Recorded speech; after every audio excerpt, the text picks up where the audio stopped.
Por que o Corinthians, apesar da fase horrorosa e da pressão da torcida, não demite Fábio Carille? No vídeo de hoje do canal do Nicola, eu vou te dar essa resposta e vou te contar também qual é a chance de Alexandre Matos e Mano Menezes estarem à frente do Palmeiras para 2020.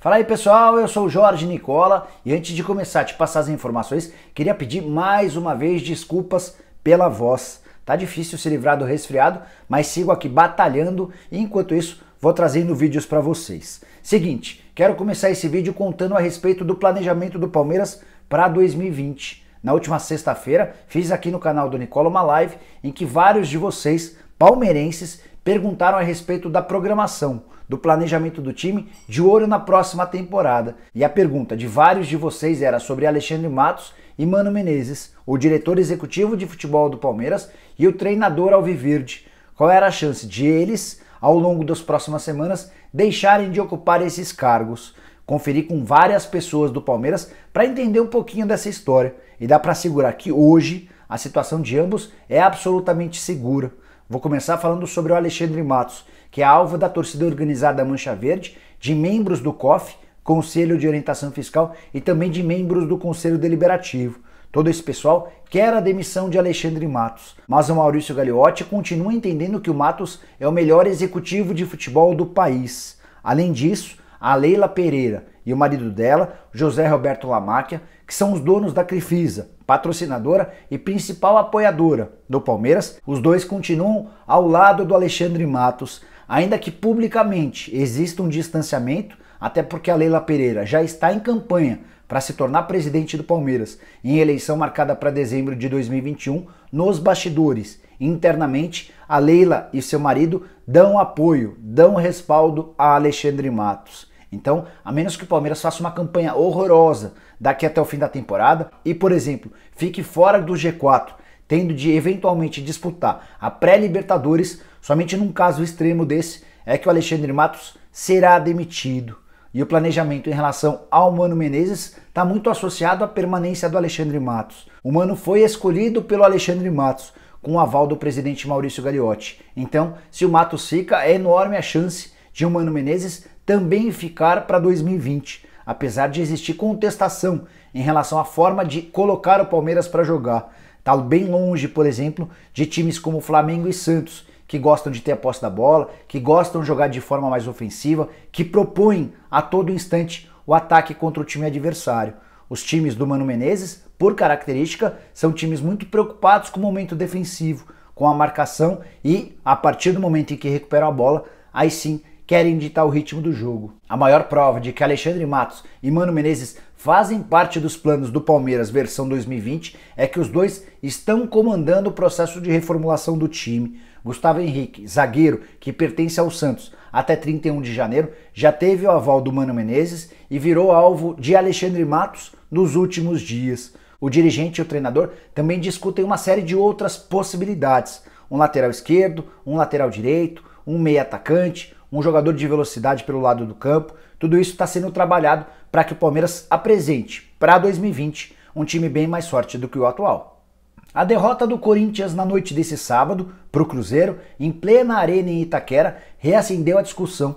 Por que o Corinthians não manda Fábio Carille embora? Dentro de campo, o desempenho do time é horroroso, muito pior do que a quarta colocação no Campeonato Brasileiro indica, com a ressalva de que o Timão pode perder a quarta colocação com jogos que complementam a 27ª rodada do Campeonato Brasileiro. Mas, além do desempenho muito ruim, o Carille andou se perdendo, discutindo e colocando a culpa tanto em atletas quanto na diretoria. O torcedor, ao que parece, já perdeu a paciência com o Fábio Carille. São 5 jogos sem vitória, 3 empates e 2 derrotas. A última vitória no começo do mês de outubro contra a pobre Chapecoense, lanterna do campeonato. Desde então, o Corinthians empatou com o Grêmio, com o Atlético Paranaense e com o Goiás e foi derrotado pelo São Paulo e pelo Cruzeiro. Depois do tropeço contra o Cruzeiro, seriamente ameaçado de rebaixamento e que ainda não havia vencido nenhuma única partida como visitante no Campeonato Brasileiro, conversei com algumas pessoas próximas ao presidente André Sanches para entender o porquê do veto à demissão do Carille. Inclusive, o Carille deu entrevista nesse sábado ao lado de Duílio Monteiro Alves, o homem forte do futebol do Corinthians, que esteve diante dos microfones para cravar que o Carille não será demitido. A grande explicação para a permanência de Fábio Carille, apesar de todos esses pontos que eu acabei de expor, diz respeito à multa rescisória. Se o Corinthians decidir demitir Fábio Carille, terá de desembolsar 6 milhões de reais. Exatamente isso. Esse é o valor da multa prevista em contrato. E ela valeria se o Carille pedisse demissão ou se fosse demitido. Mas o tiro acabou saindo pela culatra, porque se dependesse apenas da vontade do André Sanches, do Duílio Monteiro Alves e de vários outros membros da diretoria, o Carille já teria sido demitido. Para os responsáveis pelo departamento de futebol, o trabalho do Carille é ruim, ele lida mal com os jogadores, perdeu a confiança de boa parte do elenco e pior, mudou demais em relação ao Carille que se mandou na temporada passada para a Arábia Saudita. É um Carille que ouve menos, é um Carille muito autodidata, muito confiante e que quando acuado, quando pressionado, costuma transferir a responsabilidade. Primeiro por os jogadores, como foi naquela derrota por 2-0 para o Independente Del Valle, e depois para a diretoria, como foi no 2-2 com o Atlético Paranaense, quando ele cobrou as não contratações de Rodriguinho, Roger Guedes e Gabigol.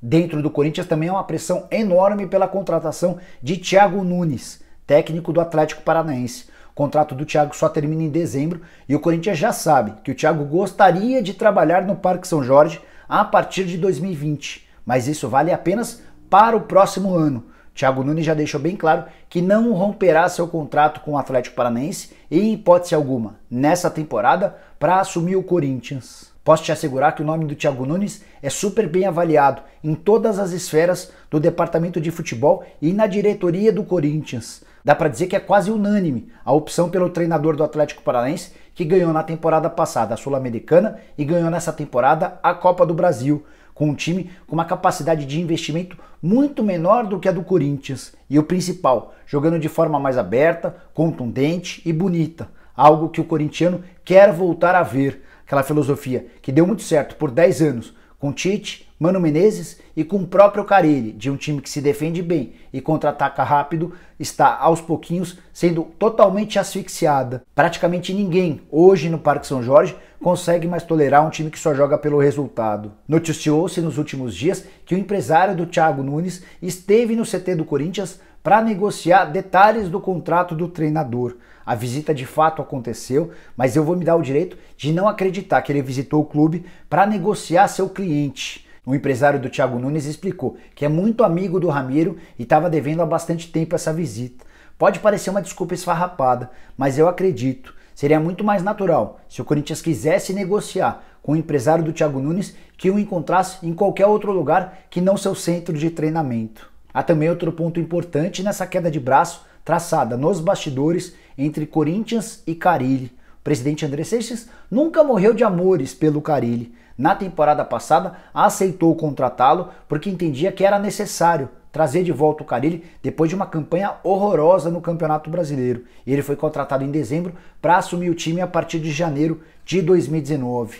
O André Sanches também já está preocupado com a eleição para presidente, marcada para dezembro do ano que vem. Ele não pode se candidatar, não se permite a reeleição, de acordo com o Estatuto do Corinthians, e ele está buscando algum candidato para sucedê-lo. Precisa ser algum nome forte, até porque politicamente o grupo do Andrés nunca esteve tão enfraquecido quanto hoje em dia. E a contratação do Thiago Nunes, no aspecto político, para a próxima temporada, também serviria como um cala-boca para vários grupos políticos que defendem a chegada do treinador do Atlético Paranaense. Mas, como eu falei no começo desse vídeo, ou pelo menos no momento em que comecei a contar sobre o Corinthians, o Andrés não quer demitir o Carille para não gastar esses 6 milhões de reais de multa. O que o Andrés espera? O Andrés espera que circunstâncias do dia a dia e a pressão do torcedor façam com que o Carille ou peça a demissão ou procure a diretoria para tentar chegar num acordo. Diante de um acordo, por exemplo, o Corinthians poderia abrir mão de receber os 6 milhões de reais e o Carille poderia abrir mão de receber os 6 milhões de reais.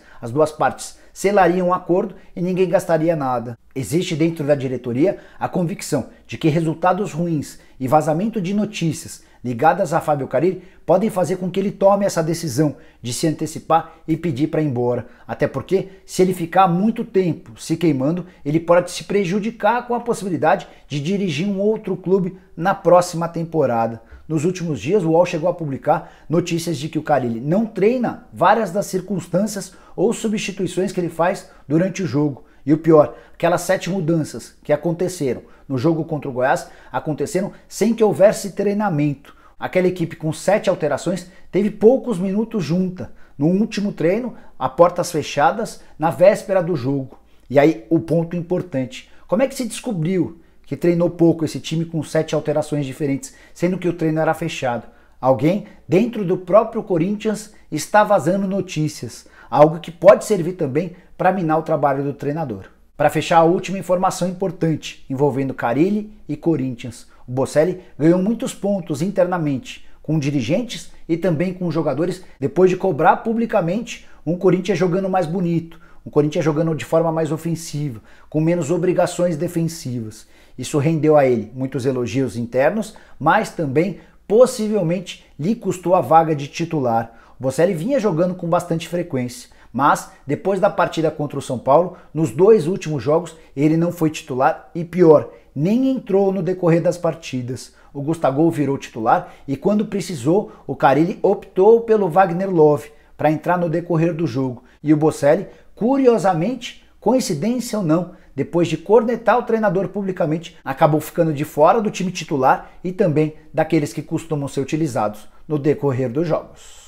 Bom, pessoal, eram essas as informações e atualizações que eu queria trazer de Palmeiras e Corinthians. Espero que você tenha curtido o vídeo e dê um like por aqui. Quem ainda não se inscreveu no canal do Nicola, aperta esse botãozinho vermelho de inscreva-se, aciona também o sininho, assim você passa a ser notificado toda vez que eu fizer um vídeo novo ou uma live. Queria também pedir para você usar o espaço dos comentários para deixar sugestão, crítica, opinião, pergunta, seja lá o que for, tudo isso é bem importante para que o canal do Nicola continue crescendo bastante, beleza? A gente se vê em breve, um abraço!